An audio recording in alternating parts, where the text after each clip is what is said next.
BJP महिला मोर्चा कार्य समिति का दूसरा दिन आज है। कार्यक्रम में देश भर से बीजेपी महिला मोर्चा की पदाधिकारी शामिल हुई हैं। पार्टी में महिलाओं की भूमिका को लेकर ये बैठक काफी अहम है। बीजेपी महिला मोर्चा की राष्ट्रीय अध्यक्ष वांती श्रीनिवासन बैठक में मौजूद रहेंगे। तो आज बेहद अहम बैठक है और आपको बताएं कि इस बैठक में बीजेपी महिला मोर्चा की राष्ट्रीय अध्यक्ष वांती श्रीनिवासन मौजूद रहेंगे। महिलाओं के मुद्दों पर चर्चा की जाएगी। बेहद अहम बैठक जो कि आज होने जा रही है और क्योंकि चुनाव भी बेहद पास है और ऐसे में चुनावों के मद्देनजर आधी आबादी के लिए सरकार की योजनाएं और उन पर कितना फोकस और करना है, इसको लेकर मंथन आज होगा। मुझे बड़ी खुशी है कि संगठन ने ये निर्णय लिया कि उत्तराखंड में 2 दिवसीय राष्ट्रीय कार्यकारिणी की बैठक होगी महिला मोर्चा की।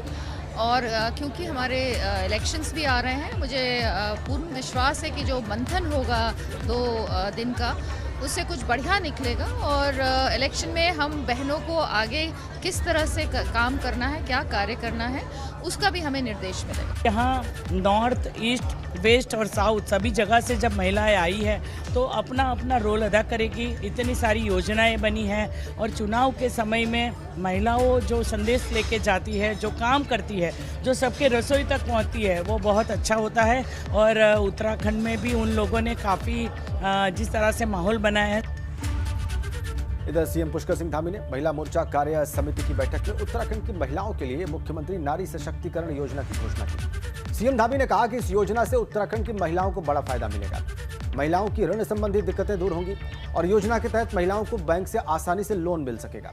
साथ साथ महिलाओं को 1 लाख रुपए तक का अनुदान भी दिया जाएगा। सीएम धामी ने बताया कि अविवाहित, तलाकशुदा, विधवा और दिव्यांग महिलाओं को आयु में योजना के तहत वरीयता दी जाएगी। महिलाओं को आत्मनिर्भर बनाने के लिए मैं आज आप सबके बीच में से एक योजना की घोषणा कर रहा हूं कि महिलाओं को आत्मनिर्भर बनाने हेतु मुख्यमंत्री नारी सशक्तिकरण योजना प्रारंभ की जाएगी, जिसमें हमारे प्रदेश के लिए अधिकतर महिलाओं को बैंक से ऋण लेने में परेशानी होती थी क्योंकि संबंधियों की भूमि उनके नाम नहीं होती है। अतः ये योजना अनुदान आधारित होगी। महिला प्रार्थी द्वारा आवेदन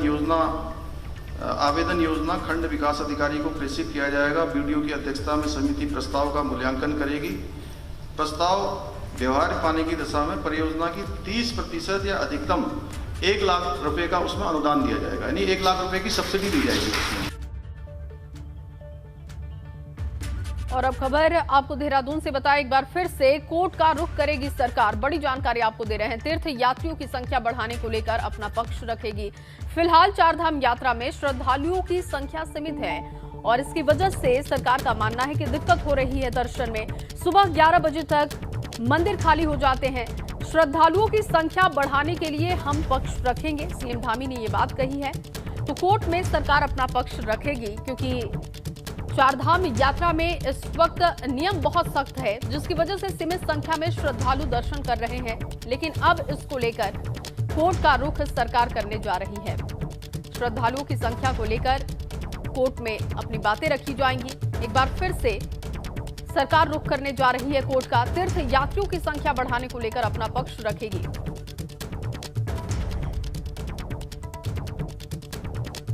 पिछले दिनों जब से यात्रा चालू हुई है, माननीय न्यायालय ने जो यात्रा चलाने का हमको एक तरह से परमिशन दी है, उसके बाद हमने वहाँ की समीक्षा की है। सरकार ने सभी जगह पर सफाई व्यवस्था से लेके जो अन्य परिवहन व्यवस्थाएं हैं, आने जाने की व्यवस्थाएं हैं, रहने की व्यवस्थाएं हैं, सभी व्यवस्थाओं का जब एक तरह से हम लोगों ने आंकड़े जुटाए हैं या उस पर बात की है, तो 11 बजे के आसपास सभी जगह लगभग सारे मंदिर खाली हो जा रहे हैं और ये संख्या काफ़ी कम है।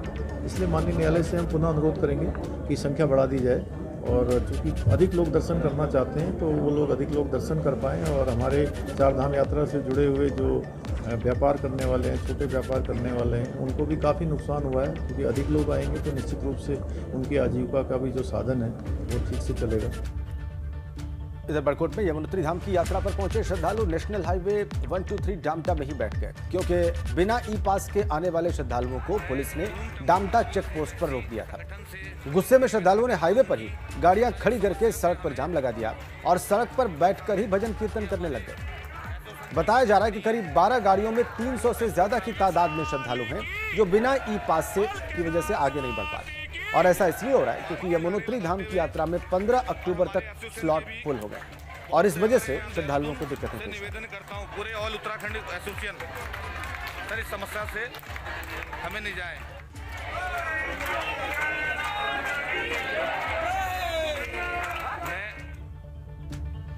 अब तक का जितने तीर्थयात्री पहुंचे उसका एक फिगर हम आपके सामने रख रहे हैं। बद्रीनाथ धाम में 750 तीर्थयात्री, केदारनाथ धाम में 639, गंगोत्री धाम में 461 और यमुनोत्री धाम में 400 तीर्थयात्री पहुंचे हैं।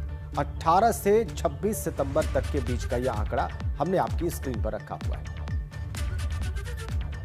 फिर से आप देखिए, गंगोत्री धाम में 461, केदारनाथ धाम में 639, बद्रीनाथ धाम में 750 और यमुनोत्री धाम में 400 यात्री 18 से 26 सितंबर तक पहुंचकर दर्शन कर चुके हैं। 4 धामों में कल 2250 तीर्थयात्री